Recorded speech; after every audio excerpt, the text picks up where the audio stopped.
Hello everyone. మొన్న మనం biology and కెమిస్ట్రీకి చాప్టర్ వైజ్ వైటేజ్ చూసాం కదా, both class 11th and class 12th వైజ్గా. సో ఇప్పుడు ఫిజిక్స్ చాలామంది అడుగుతున్నారు కమెంట్స్లో కూడా, కెమిస్ట్రీ అండ్ ఫిజిక్స్కి కూడా పెట్టండి అని. సో ఇప్పుడు మేము ఫిజిక్స్కి కూడా పెడుతున్నాము. ఈచ్ అండ్ ఎవ్రీ చాప్టర్ నుంచి మనం ఎన్ని క్వశ్చన్స్ ఎక్స్పెక్ట్ చేయొచ్చు అనేసి. సో ఫస్ట్ మనం క్లాస్ 11 చూసుకుందాము. ముఖ్యంగా అందరూ ఫిజిక్స్ అంటే చాలా భయపడిపోతారు, ఎందుకంటే న్యూమరికల్స్గా ఉంటాయి బాగా. అండ్ మాది కూడా మనం బయాలజీ బ్యాక్గ్రౌండ్ నుంచి వచ్చాము కొంచెం. సో ఎంతైనా కొంచెం కష్టంగానే ఉంటుంది. కాకపోతే ఇదే లాస్ట్ అండ్ ఫైనల్ మీరు ఫిజిక్స్ చదివేది. ఇంకా నెక్స్ట్ ఫర్దర్ స్టడీస్లో మీకు అసలు ఫిజిక్స్ అనేది కనిపించదు, ఫిజిక్స్ అనేది రాదు. సో ఇదే లాస్ట్ టైం నేను చదివేది అనుకుని ఎలానైనా కంప్లీట్ చేయండి, ఎందుకంటే ఫిజిక్స్ అనేది మనకి చాలా క్రూషియల్ అనమాట. ఇందులో కనుక మార్క్స్ మనకి మినిమం మార్క్స్ రాకపోతే మనం సీట్ ఇంకా మనం లూజ్ అయినట్టే. సో ఫిజిక్స్ని అయితే అస్సలు నెగ్లెక్ట్ చేయొద్దు, ఎందుకంటే మనకు సీట్ రావాలి అంటే ఏ కాలేజ్లో సీట్ రావాలి, సీట్ డిటర్మైనింగ్ కానీ కాలేజ్ కానీ దీన్ని బట్టే ఎక్కువ ఫిల్టర్ అవుతుంది. సో దీన్ని అస్సలకి నెగ్లెక్ట్ చేయొద్దు, ఎందుకంటే బయాలజీ మ్యాక్సిమం అందరూ రాసేయగలరు, అందరూ స్కోర్ చేసేయగలరు. సో కెమిస్ట్రీ కూడా మ్యాక్సిమం అందరూ మీడియం టు హై స్కోర్ చేసేయగలరు. ఎవరైతే ఈ ఫిజిక్స్లో మ్యాక్సిమం అందరూ చాలా తక్కువగా స్కోర్ చేస్తారు. సో ఇలా తక్కువగా కాకుండా కొంచెం మీడియం టు హై కెమిస్ట్రీ లానే అట్లీస్ట్ అబోవ్ మీడియం అలా వచ్చిన వాళ్ళకే ఖచ్చితంగా మంచి కాలేజ్లో సీట్ వస్తుంది. సో దీన్ని అయితే నెగ్లెక్ట్ చేయొద్దు. సో మన లైఫ్లోనే లాస్ట్ టైం ఇది, నెక్స్ట్ ఇంకా ఎంబీబీఎస్లో అసలు ఉండదు, అసలుకే రాదు. కాబట్టి ఇదే లాస్ట్ టైం చదువుతున్నాను అనుకుని ఎలాగైనా కొంచెం మోటివేషన్ తెచ్చుకుని కష్టంగా అనిపించినా ఇంకా చదివేసేయండి, ఎందుకంటే తప్పదు కదా. సో ఫస్ట్ ఆఫ్ ఆల్ మనం క్లాస్ 11 చాప్టర్ కనుక చూసుకుంటే ఫిజికల్ వరల్డ్ ఇది చాలా చాలా చిన్నది. కాకపోతే వెర్నియర్ క్యాలిపర్స్ నుంచి కానీ స్క్రూ గేజెస్ అవి చాలా బాగా చూసుకోండి, ఎందుకంటే ఖచ్చితంగా బిట్ పడుతుంది. లాస్ట్ టైం కూడా స్క్రూ గేజ్ మీద వచ్చింది. సో ఈ instruments vernier calliper screw gauge అయితే అస్సలు వదలొద్దు. ఖచ్చితంగా ఒక క్వశ్చన్ మనం ఎక్స్పెక్ట్ చేయొచ్చు వీటి నుంచి. So kinematics, next 1D and 2D తెలిసిందే కదా, అందులో నుంచి ఫార్ములా బేస్డ్ ఉంటాయి కొంచెం. సో 2 to 3 క్వశ్చన్స్ వస్తాయి. And next laws of motion. ఈ లాస్ ఆఫ్ మోషన్స్ నుంచి కూడా మనం ఎక్కువ వెయిటేజ్ చాప్టర్ అనే అనుకోవచ్చు. And next work power, energy, system of particles and rotational motion కొంచెం కష్టంగా ఉంటుంది, కానీ చదవక తప్పదు. ఎందుకంటే అది గనక బాగా కష్టంగా అనిపిస్తే దాన్ని మీరు స్కిప్ చేసేయండి, ఎందుకంటే చాలా ఫార్ములాస్, డిరైవేషన్స్, రొటేషనల్ మోషన్ చాలా గందరగోళంగా ఉంటుంది. కానీ మరీ అంత భయంకరంగా ఏముండదు. మీరు చదవగలను అని కాన్ఫిడెంట్గా ఉంటే ఖచ్చితంగా చదువుకోండి, ప్రాక్టీస్ అవ్వండి. కానీ కొంచెం కష్టంగా ఉంటుంది. ఉన్నాయి తక్కువ టైంలో ఉన్నాయి, 2 monthsలో అయితే అస్సలు స్టార్ట్ చేయొద్దు, దాన్ని వదిలేయమనే చెప్తాను నేను. స్టూడెంట్స్, మీరు కనుక నీట్ 2022 ఎగ్జామ్కి ప్రిపేర్ అవుతుంటే అన్అకాడమీ మీకోసం ఒక బిగ్గెస్ట్ ఆఫర్ తెచ్చింది. సో చాలా మంది స్టూడెంట్స్ అంటారు, అన్అకాడమీలో ఒక సబ్స్క్రిప్షన్ తీసుకోవాలంటే 1000 రూపీస్ కట్టాలి, 10,000 రూపీస్ కట్టాలి అని. కానీ వాళ్ళు ఇప్పుడు ఒక ఆఫర్ని తెచ్చారు. సో మీకు సబ్స్క్రిప్షన్ ఎంత ప్రైస్కి వస్తుంది తెలుసా? జస్ట్ మీకు 239 రూపీస్కి ఈ సబ్స్క్రిప్షన్ అనేది వస్తుంది. ఎర్లియర్గా ఈ సబ్స్క్రిప్షన్ అనేది 269 రూపీస్ ఉండింది. సో ఇప్పుడు వాళ్ళు ఈ ప్రైస్ని ఇంకా తగ్గించారు. 239 రూపీస్కే మీకు ఈ సబ్స్క్రిప్షన్ వస్తుంది. అన్న మేము ఈ 239 రూపీస్ కడితే మాకు బెనిఫిట్స్ ఏంటి అని మీరు అడగచ్చు. మీరు అన్అకాడమీ యాప్లో మీకు కంప్లీట్ యాక్సెస్ వస్తుంది. సో మీరు అన్అకాడమీలో ఏ లైవ్ క్లాస్ వినాలన్నా, లేకపోతే ఏదన్నా ఫ్రెష్ బ్యాచ్ ఇప్పుడే స్టార్ట్ అయింది నీట్ 2022 ఎగ్జామ్ వాళ్ళ కోసం. సో ఆ ఫ్రెష్ బ్యాచ్లో మీరు జాయిన్ అవ్వచ్చు, మీరు ఆ క్లాసెస్ చూడొచ్చు. అలాగే మీకు మాక్ టెస్ట్ అనేది కండక్ట్ చేస్తారు. సో ఆ మార్క్ టెస్ట్లో మీరు ప్రాక్టీస్ చేయొచ్చు. లేకపోతే మీకు ఒక డౌట్ వచ్చింది, ఆ డౌట్ని మీరు ప్లస్ క్లాసెస్లో వీళ్ళు టాప్ ఎడ్యుకేటర్స్ క్లాసెస్ తీసుకుంటారు, మీరు ఎడ్యుకేటర్ని డౌట్స్ కూడా అడగచ్చు. అలాగే మీరు సిబిఎస్ఈ ప్రిపేర్ అవుతుంటే సిబిఎస్ఈకి కూడా ఈ సబ్స్క్రిప్షన్ అనేది యూజ్ అవుతుంది. ఈ సబ్స్క్రిప్షన్ మీరు ఎలా బై చేయాలంటే, జస్ట్ నేను మీకు కింద డిస్క్రిప్షన్లో, అలాగే కామెంట్ సెక్షన్లో, అలాగే మన టెలిగ్రామ్ గ్రూప్లో లింక్ ఇచ్చాను, ఓకేనా? అక్కడికి వెళ్ళి జస్ట్ మీరు ఆ లింక్ మీద క్లిక్ చేయగానే మీకు స్క్రీన్ మీద కనిపిస్తున్నట్టు ఓపెన్ అయిపోతుంది. ఇక్కడ ప్లస్ సబ్స్క్రిప్షన్ కనిపిస్తుంది కదా, దాని మీద క్లిక్ చేయండి. కిందకి స్క్రోల్ చేస్తానే వ్యూ ఆల్ ప్లాన్స్ అని కనిపిస్తుంది, దాని మీద క్లిక్ చేయండి. నెక్స్ట్ మీకు 1 month అని కనిపిస్తుంది కదా, ఆ 1 month మీద క్లిక్ చేసేసి 239 రూపీస్ పే చేసేయండి. మీరు ఈ ప్లస్ సబ్స్క్రిప్షన్ మీకు వస్తుంది. ఒకవేళ మీకు అక్కడ 239 రూపీస్ కనిపించకపోతే కింద రెఫరల్ కోడ్ అని కనిపిస్తుంది కదా, రెఫరల్ కోడ్ దగ్గర విష్ణువర్ధన్ అని క్యాపిటల్ లెటర్స్తో విష్ణుకి వర్ధన్కి మధ్యలో స్పేస్ లేకుండా ఎంటర్ చేయండి. చెప్తున్నాను కదా, మీరు నా కోడ్ యూజ్ చేస్తేనే, విష్ణువర్ధన్ అనే కోడ్ యూజ్ చేస్తేనే 239 రూపీస్కి వస్తుంది, లేకపోతే రాదు. అండ్ గ్రావిటేషన్ చాలా ఈజీ చాప్టర్ అండ్ ఖచ్చితంగా బిట్స్ అయితే వస్తాయి దీని మీద. చాలా చిన్న చాప్టర్నే చెప్పుకోవాలి. అంటే ఫార్ములాస్ బేస్డ్ కానీ ప్రాబ్లమ్స్ కానీ ఎక్కువ కొంచెం డీప్ థింకింగ్ కానీ అలాంటివి ఏమి ఉండవు. మంచిగానే అడుగుతారు కాబట్టి గ్రావిటేషన్లో ఫుల్ స్కోర్ చేయడానికి మనం ఈజీగా స్కోర్ చేయొచ్చు. And next MP of solid తెలిసిందే కదా, ఇది ఎంత బుడ్డ చాప్టరో. సో ఇది కూడా చాలా ఈజియెస్ట్ చాప్టర్, ఈజీగా 1-2 బిట్స్ మనం ఎక్స్పెక్ట్ చేయొచ్చు. అండ్ నెక్స్ట్ ఎంపీ ఆఫ్ ఫ్లూయిడ్స్లో అయితే చాలా సబ్ టాపిక్స్ ఉంటాయి. ఇది చాలా వ్యాస్ట్ చాప్టర్. సో నిదానంగా టైంని బట్టి మీరు చూసుకోండి. ఎక్కువ టైం వేస్ట్ అయితే ఈ చాప్టర్కి మీరు వేస్ట్ చేసుకోవద్దు.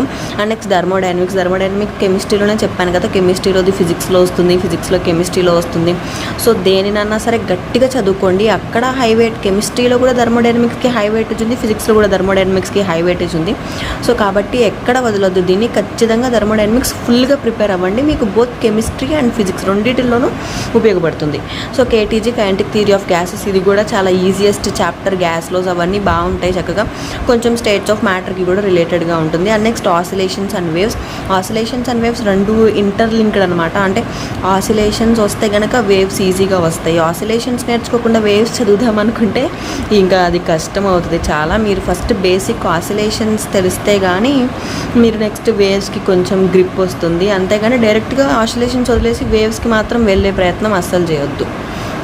And next class 12. ఇక్కడ మేము ఇంకొకటి చెప్పాల్సింది ఏంటంటే ప్రతి ఒక్క చాప్టర్, ప్రతి ఒక్క చిన్న టాపిక్ అవేం చెప్పట్లేదు.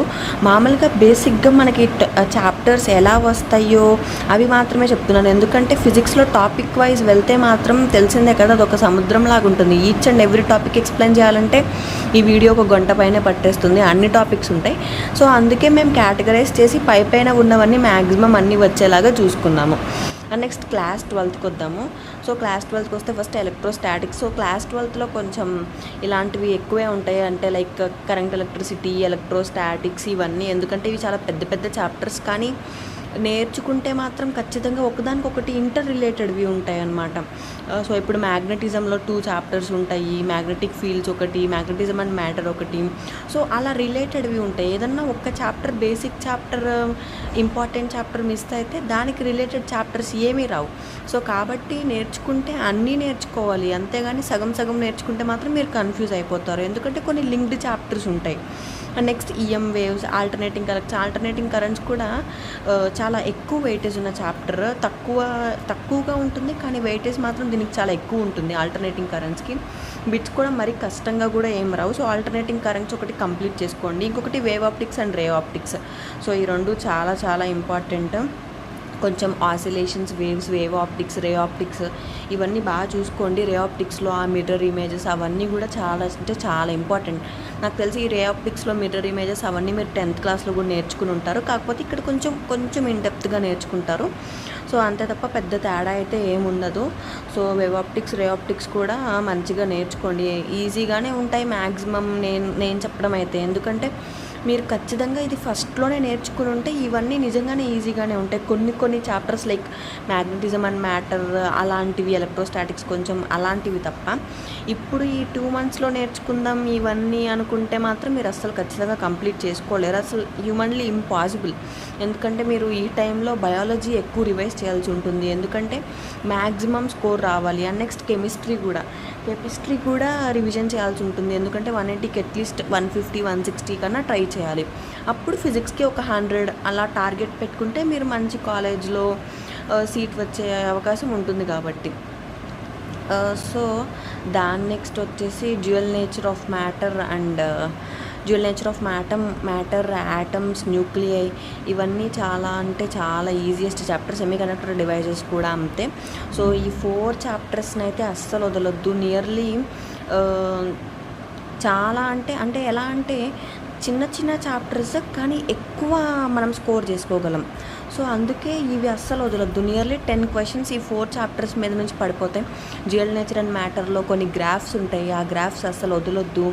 ఇంకా యాటమ్స్ అండ్ న్యూక్లియై, యాటమ్స్ కొంచెం స్ట్రక్చర్ ఆఫ్ యాటమ్కి కొంచెం రిలేటెడ్గా ఉంటాయి. అంటే అక్కడ ఉన్న థియరీస్, బోర్డ్స్ మోడల్ అవన్నీ కొంచెం రిపీట్ అవుతాయి. న్యూక్లియై గురించి, semiconductor dividers, p type, n type ఇవన్నీ కొంచెం థియరటికల్గా కూడా బాగుంటాయి. అండ్ ప్లస్ ప్రాక్టికల్గా ప్రాబ్లమ్స్ చేయడానికి కూడా బాగుంటాయి. సో ఈ 4 అయితే అస్సలు వదలొద్దు. అట్లీస్ట్ మీరు ఇప్పటి వరకు చదవకపోతే కనీసం ఇవన్నా చదవండి. ఎందుకంటే మరీ ఇన్డెప్త్గా ఇవ్వకపోయినా కొంచెం మీడియం లో రేంజ్లో అడిగినా ఆన్సర్ చేసేలాగా ఉండాలి కదా. మనం అట్లీస్ట్ హైకి ప్రిపేర్ అవ్వకపోయినా కనీసం కొంచెం మీడియంగా అయినా ప్రిపేర్ అయితే బిట్టుపోకుండా ఉంటుంది. సో ఈ 4 చాప్టర్స్ అయితే అస్సలు వదలొద్దు. ఈ 4 చాప్టర్స్ ఖచ్చితంగా కంప్లీట్ చేసుకోండి. ఒకవేళ ఇప్పుడు చేయకపోయినా నిదానంగా కనీసం వీక్కి ఒకటి వచ్చేలాగా అయినా మీరు ఈ 4 చాప్టర్స్ అయితే కంప్లీట్ చేసుకునే వెళ్ళండి. ఇంకొకటి 1D అండ్ 2D కూడా చేసుకోండి. ఎందుకంటే 1D అండ్ 2D మొత్తం క్లాస్ 11th మొత్తానికే బేసిక్ చాప్టర్. సో దాన్ని కూడా మనం వదులుకోలేం కాబట్టి దాన్ని కూడా 1D అండ్ 2Dని కూడా మీరు బాగా నేర్చుకోండి. అండ్ ఇది వచ్చేసరికి మోడర్న్ ఫిజిక్స్, ఇవన్నీ మోడర్న్ ఫిజిక్స్ కింద వస్తాయి కదా. Dual nature, atoms, nucleus, semiconductor, ఇవన్నీ కూడా మంచిగా నేర్చుకోండి. సో ఇంకా టైం దగ్గరికి వచ్చేస్తుంది. సో మంచిగా చదువుకోండి. అండ్ నెక్స్ట్ మంత్ నుంచి మనం మాక్ టెస్ట్ పెట్టడానికి కూడా మ్యాక్సిమం ట్రై చేద్దాము. సో కాకపోతే మీ అందరి సపోర్ట్ కూడా మాకు కావాల్సి ఉంటుంది. మేమైతే మ్యాక్సిమం ప్రతి ఒక్కటి మేము ఇచ్చేంతలో ఖచ్చితంగా ఇచ్చేది మంచి బిట్సే మేము ఇస్తాము. అది కూడా NCERT లెవెల్, నీట్ లెవెలే ఇస్తాము. అందరూ తప్పకుండా ఫాలో అవ్వండి. అండ్ ఇవి మాత్రం ప్రిపేర్ అవ్వండి. అంటే అట్లీస్ట్ వెయిటేజ్ బట్టన్నా ప్రిపేర్ అవ్వండి. ఇప్పుడు కనుక మీరు కొంతమంది కమెంట్స్ పెడుతున్నారు, 0లో ఉన్నాం, ఫిజిక్స్ ఇప్పుడు స్టార్ట్ చేస్తే 100 వచ్చేస్తాయి, అలా వచ్చేస్తాయి అంటే అది నిజం చెప్పాలంటే కొంచెం బేసిక్స్ కూడా ఉండాలి. అస్సలు ఫుల్గా 0 నుండి రావాలంటే కొంచెం కష్టంగానే ఉంటుంది. కాకపోతే ఎంతో కొంత బేసిక్ నాలెడ్జ్ ఉంటే మీరు పికప్ అవ్వగలరంటే కొంచెం పికప్ అవ్వచ్చు. కానీ మరీ అసలు ఫుల్లీ 0 నాకు ఏం రాదు ఇప్పుడు స్టార్ట్ చేయడం అంటే అది కష్టమే అవుతుంది. సో అట్లీస్ట్ మీరు ఫిజిక్స్లో అయితే మినిమం 80 to 100 అన్నా వస్తే మీకు కొంచెం దానికి బూస్టర్గా బయాలజీ అండ్ కెమిస్ట్రీ వస్తే మొత్తం సెట్ అయిపోతుంది. సో మంచిగా చదువుకోండి. All the very best. Thank you.